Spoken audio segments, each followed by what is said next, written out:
Curhatan Clarence Cynthia akan sosok Rio Alif setahun lalu disorot. Sempat singgung soal janji sang suami pada mendiang ibundanya.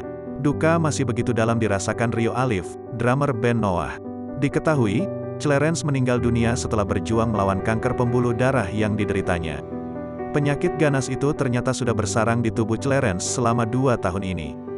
Curhatan Clarence setahun yang lalu pun kini jadi sorotan. Dalam postingan video itu, Clarence sempat curhat mengenai sosok suaminya.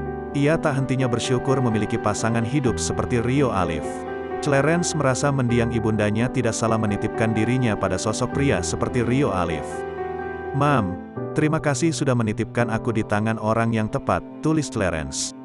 Clarence juga mengucapkan terima kasih pada Rio Alif yang terus berusaha membuatnya bahagia.